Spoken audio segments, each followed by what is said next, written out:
প্রিয় শিক্ষার্থী বন্ধুরা, আসসালামু আলাইকুম ওয়া রাহমাতুল্লাহ। এনএসএন একাডেমির পক্ষ থেকে তোমাদেরকে জানাই অভিনন্দন। এখন আমরা আলোচনা করব তোমাদের সাথে তোমাদের বিজ্ঞান বইয়ের পৃষ্ঠা নং 101 নিয়ে। তো চলো বন্ধুরা, আমরা দেখি পৃষ্ঠা নং 101 এর মধ্যে কি বলা হয়েছে। সো এই পৃষ্ঠার শুরুতেই আমরা এখানে দেখতে পাচ্ছি যে একটি ইনস্ট্রাকশন দেওয়া হয়েছে তোমাদের জন্য। এখানে বলা হয়েছে যে দ্বিতীয় সেশন আর এটা অধ্যায় হচ্ছে যে সকল কাজের কাজই, নানা কাজের কাজই এই অধ্যায়ের। তো এখানে ইনস্ট্রাকশনের মধ্যে বলা হয়েছে যে তোমরা বিভিন্ন পেশাজীবীর হাতে কাজ পর্যবেক্ষণ করার সময় নিশ্চয়ই খেয়াল করেছ তারা হাতের কাজে যেসব টুলস বা যন্ত্র ব্যবহার করেন সেগুলো এক একটা কাজের জন্য এক এক রকম করে বানানো। নিচের ফাঁকা জায়গায় যন্ত্রগুলো ছবি এঁকে রাখো। তো এখানে বলা হয়েছে যে ফাঁকা জায়গার মধ্যে এই যন্ত্রগুলোর ছবি আঁকার জন্য। তো আমরা কয়টা যন্ত্র ছবি আঁকবো আমরা দেখি। এখানে হচ্ছে যে একটা, দুইটা, তারপর হচ্ছে যে তিনটা, চারটা, পাঁচটা, ছয়টা। তার মানে হচ্ছে যে 6টা যন্ত্রের ছবি আমাদেরকে এখানে আঁকতে হবে। তো প্রিয় বন্ধুরা, এখানে কিসের যন্ত্র আঁকবো আমরা, কোন কাজের যন্ত্র আঁকবো? যেহেতু আমরা এর আগে হচ্ছে যে যেই কাজটার কথা বলা হয়েছে, এই যে এখানে হচ্ছে যে পেশার নাম কি, কোথায় কাজ করেন, তার মানে আমরা এখানে একটি কাজ করেছি। সেখানে হচ্ছে যে আমরা রং মিস্ত্রির কাজের বিবরণ দিয়েছি। এখানে এই জায়গাটায় রং মিস্ত্রি কাজের বিবরণ দিয়েছি। তো সেই জন্য হচ্ছে যে একজন রং মিস্ত্রি কী কী যন্ত্র দিয়ে কাজ করে সেই যন্ত্রগুলোর আমরা হচ্ছে যে এখানে চিত্র তোমাদেরকে দেখাবো। এটি হচ্ছে যে আমরা আমাদের আনসার সেকশনে খুবই সুন্দরভাবে সাজিয়ে রেখেছি। এখন তোমাদেরকে নিয়ে যাব সেখানে। আর সেখানে যাওয়ার আগে বলে নিচ্ছি, যদি আমাদের ক্লাসগুলো তোমাদের ভালো লাগে প্লিজ আমাদের ভিডিওতে একটি লাইক দেবে এবং হচ্ছে যে আমাদের চ্যানেলটি সাবস্ক্রাইব করবে। যারা অলরেডি সাবস্ক্রাইব করেছো তাদের সবাইকে জানাচ্ছি অসংখ্য ধন্যবাদ। এই হচ্ছে ষষ্ঠ শ্রেণী বিজ্ঞান বই 101 পৃষ্ঠার সমাধান। সো প্রিয় বন্ধুরা, তোমরা দেখেছো যে এর আগে হচ্ছে যে আমরা 100 নম্বর পৃষ্ঠার মধ্যে আমরা কাজ করেছি চিকন তুলি। তো হচ্ছে যে আমরা এখানে চিকন তুলির একটি ছবি দিয়েছি। তো তোমরা চাইলে হচ্ছে যে এই চিকন তুলিটাকে আমরা হচ্ছে যে একদম সাধারণ যেই চিত্রগুলো এগুলো নেওয়ার চেষ্টা করেছি যেন তোমরা এগুলো নিজেরা আবার ড্রয়িং করতে পারো। তারপরে হচ্ছে যে 2 নম্বরে যেটি আমরা দিয়েছি সেটা হচ্ছে মোটা তুলি। তো তোমরা হচ্ছে যে এগুলোর শেপগুলো নিজেরা এঁকে ড্রয়িং করে মোটামুটি তোমাদের বইতে অঙ্কন করে ফেলতে পারো। তারপরে 3 নম্বরে যেটি আমরা দিয়েছি সেটি হচ্ছে যে রোলার, রং করতে রোলারের প্রয়োজন হয়। তারপরে 4 নম্বর হচ্ছে যে বালতি, রং করতে বালতির প্রয়োজন হয়। এরপরে আমরা দিয়েছি হচ্ছে যে শিরিষ কাগজ, রং করতে অবশ্যই শিরিষ কাগজের প্রয়োজন। তোমরা এভাবে এঁকে ফেলবে, এটি খুবই সহজ। এরপর হচ্ছে যে স্প্রেডার আঁকতে তোমাদের একটু কষ্ট হবে, সেই জন্য স্প্রেডারটা আমরা মানে আমাদের কাছে যেই ছবিগুলো ছিল তার থেকে একদম সহজ যে ছবিটা সেটা তোমাদেরকে দেওয়ার চেষ্টা করেছি যেন তোমরা আঁকতে পারো। সো এটি হচ্ছে যে তোমাদের 101 নম্বর পৃষ্ঠার সমাধান। আশা করি তোমরা বুঝতে পেরেছো। আর আমাদের সঙ্গে থাকার জন্য তোমাদেরকে অসংখ্য ধন্যবাদ। এখন আমরা আলোচনা করব তোমাদের বিজ্ঞান বইয়ের পৃষ্ঠা নং 102 নিয়ে। তো চলো বন্ধুরা, আমরা দেখি পৃষ্ঠা নং 102 এর মধ্যে কি বলা হয়েছে। আমরা এখানে একদম শুরুতে একটি ইনস্ট্রাকশন দেখতে পাচ্ছি। এখানে বলা হয়েছে যে তোমরা তো দেখেছো এই যন্ত্রগুলো ব্যবহারকারীর কাজ সহজ করে, কিন্তু কিভাবে? কিছুটা সময় দলে বসে আলোচনা করো। আচ্ছা, এরপর হচ্ছে যে এবার একটা ছোট পরীক্ষা করে দেখা যাক। তোমাদের বেঞ্চের উপর বইগুলো একের পর এক সাজিয়ে একটা উঁচু পিলারের মতো তৈরি করো, মানে এভাবে। আচ্ছা, এরপর হচ্ছে যে এবার ছবির মতো স্টিলের রুলার, মানে হচ্ছে যে তোমাদের যেই স্টিলের স্কেলটা আছে সেটা, অথবা হচ্ছে কি তক্তা বা অন্য যে কোনো লম্বা ও চ্যাপ্টা জিনিস সেই বইয়ের গায়ে হেলান দিয়ে রাখো, এই যে এভাবে। তারপরে বলা হয়েছে যে একটা পানির ভরা বোতল বা অন্য কোনো ভারী বস্তু কিছু দিয়ে বেঁধে ঢাল বেয়ে টেনে তোলার চেষ্টা করা, মানে হচ্ছে যে একটা পানির বোতলকে মানে কিছু দিয়ে বেঁধে এই যে এই স্কেলটা দিয়ে এভাবে টেনে তোলার চেষ্টা করতে। আচ্ছা, এরপর হচ্ছে যে বস্তুটিকে এমনিতেই সোজা উপরে টেনে তুলতে গেলে যতটা বল প্রয়োগ করতে হয় তার চেয়ে কি কম লাগছে নাকি বেশি? মানে হচ্ছে যে বোতলটাকে ধরো তুমি কিছু দিয়ে বাঁধার পরে যদি এভাবে সোজা খাড়াখাড়ি টানো তখন তোমার একটু বেশি কষ্ট হচ্ছে নাকি এভাবে টানতে বেশি কষ্ট হচ্ছে, সেটা এখানে বলা হয়েছে। এরপর বলা হয়েছে যে কেন এমনটা হয় বলতে পারো? বন্ধুদের সাথে আলোচনা করে তোমার উত্তরটি নিচে লিখে ফেলো।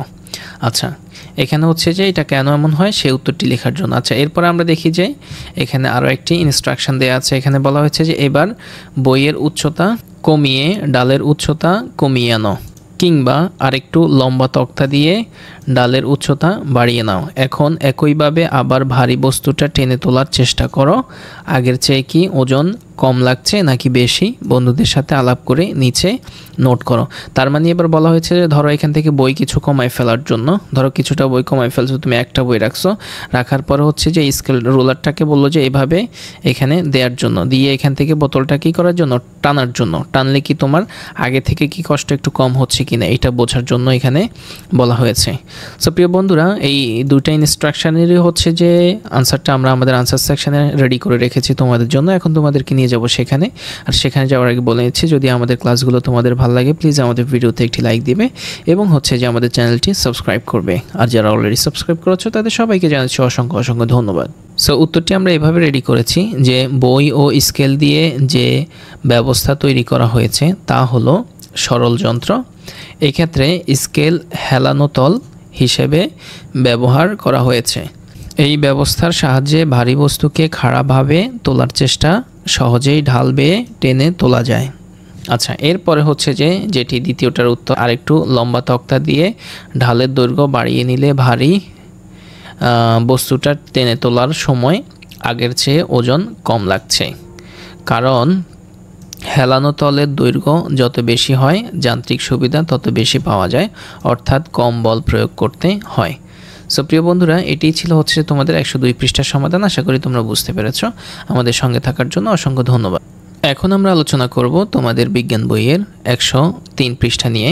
তো চলো বন্ধুরা, আমরা শুরু করি 103 পৃষ্ঠার মধ্যে কি বলা হয়েছে। এখানে আমরা দেখতে পাচ্ছি যে 102 পৃষ্ঠার একটা অংশ, এই যে 102 পৃষ্ঠার একটা অংশ এখানে 103 পৃষ্ঠার মধ্যে দেওয়া হয়েছে। তো এই খালি জায়গাটা যেটা, এটা হচ্ছে যে 102 পৃষ্ঠার এই আনসারটা লেখার জন্য। আর হচ্ছে যে আমাদের মূল কাজটা হচ্ছে যে এখানে। তো এখানে এবার বলা হয়েছে যে এবার একটু ভেবে দেখো, ঢালটা ঠিক কতটুকু বাঁকা হলে ভারী বস্তু সবচেয়ে সহজে ওঠানো যাচ্ছে। বোঝার সুবিধার জন্য কয়েকটা রাবার ব্যান্ড জোগাড় করে নাও। ভারী বস্তুটিকে টেনে তোলার সময় রাবার ব্যান্ড দিয়ে বেঁধে নাও। এবার বই কমিয়ে বাড়িয়ে ডালের উচ্চতা কম বেশি করে দেখো ডালটা কত ডিগ্রি কোণে রাখলে সবচেয়ে সহজ হয়। রাবার ব্যান্ডগুলো সবচেয়ে কম প্রসারিত হলে বুঝবে সবচেয়ে কম টান পড়ছে। আচ্ছা, এরপরে বলা হয়েছে যে চাঁদা দিয়ে ডালের কোণ মেপে এখানে লিখে রাখো। একটা চাঁদা দিয়ে ডালের কোণটা মাপার জন্য বলা হয়েছে। এরপরে হচ্ছে যে ডাল এবড়ো খেবড়ো হলে কি কষ্ট কম হতো নাকি বেশি হতো? তার মানে এখানে একটা প্রশ্ন করা হয়েছে, তারপর হচ্ছে যে আর এখানে একটি কাজ দেওয়া হয়েছে। এখানে দুইটি উত্তর দিতে হবে, এখানে একটি আর হচ্ছে যে এখানে একটি। তো এটা হচ্ছে যে আমরা উত্তরগুলো দিব, তার আগে আমরা এই ইনস্ট্রাকশনগুলো পড়ে নিচ্ছি। এখানে বলা হয়েছে যে দেখলে তো যে কোনো জিনিস সরাসরি উপরের দিকে টেনে তোলার চেয়ে ডাল বেয়ে গড়িয়ে আনলে কষ্ট কম হয়। আমাদের প্রতিদিনের জীবনে বিভিন্ন ক্ষেত্রে এই ডাল বা হেলানো তলের ব্যবহার আছে। এর বাইরেও আমরা এমন অনেক সহজ সরল যন্ত্র কৌশল ব্যবহার করি যা আমাদের কাজকে সহজ করে। এরকম অনেক যন্ত্রের ব্যবহার তোমরা বিভিন্ন পেশাজীবীদের তথ্য সংগ্রহ করতে গিয়েও দেখেছ। এখন চলো জেনে নিই এই যন্ত্রগুলো আমাদের কাজকে কিভাবে সহজ করে। আচ্ছা, এই হচ্ছে যে একটা ইনস্ট্রাকশন। তারপর আরেকটা ইনস্ট্রাকশন হচ্ছে যে তোমার বিজ্ঞান অনুসন্ধানী পাঠ বইয়ের নবম অধ্যায় 9.2 অংশ থেকে সরল যন্ত্র বিষয়ে ভালো করে পড়ে নাও। সরল যন্ত্রের বৈশিষ্ট্যগুলো কি বুঝতে পারছো? ক্লাসের বাকিদের সাথে আলোচনা করে নাও। তার মানে হচ্ছে তোমার অনুসন্ধানী বই, বিজ্ঞান অনুসন্ধানী বইয়ের নবম অধ্যায়ের 9.2 পাঠের মধ্যে সরল যন্ত্র নিয়ে বিশদভাবে আলোচনা করা হয়েছে। আচ্ছা, এরপরে বলা হয়েছে যে এবার দেখার পালা, আমরা এতক্ষণ যেসব যন্ত্র বা কৌশল নিয়ে আলাপ করলাম সেগুলো কোন ধরনের সরল যন্ত্রের মধ্যে পড়ে। সেই জন্য আগামী সেশনের আগেই বাসা থেকে অনুসন্ধানী পাঠে যেই 6 ধরনের সরল যন্ত্রের কথা উল্লেখ করা হয়েছে সেগুলো সম্পর্কে পড়ে এসো। আচ্ছা, এরপরে দেওয়া হয়েছে যে তৃতীয় সেশন। এখানে বলা হয়েছে যে বাসা থেকে বিভিন্ন ধরনের সরল যন্ত্র সম্পর্কে জেনে এসেছো নিশ্চয়ই। এবার জোড়ায় বসে অনুসন্ধানী পাঠ বই থেকে যে সব সরল যন্ত্রের কথা জেনেছো সেগুলো আলোচনা করে আরেকবার ঝালাই করে নাও।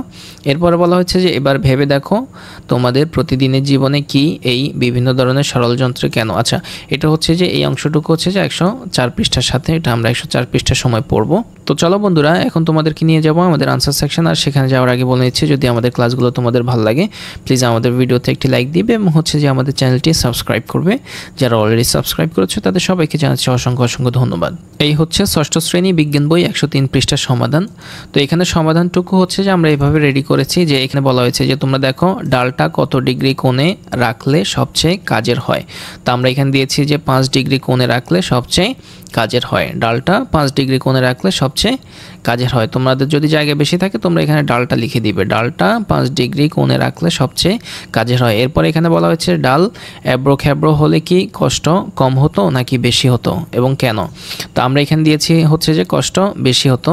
আর কেন এই জিনিসটা হচ্ছে যে এখানে বিস্তারিত লেখা যায়নি যেহেতু জায়গা কম। আর তোমরা যারা খাতায় লিখো তারা হচ্ছে এই জিনিসটা বিস্তারিত লিখে নেবে, আর যারা বইতে লিখো আমরা তাদের জন্য এটা এভাবে রেডি করেছি। সো হচ্ছে যে এটি ছিল হচ্ছে তোমাদের 103 পৃষ্ঠার সমাধান। আশা করি তোমরা বুঝতে পেরেছো। আমাদের সঙ্গে থাকার জন্য অসংখ্য ধন্যবাদ।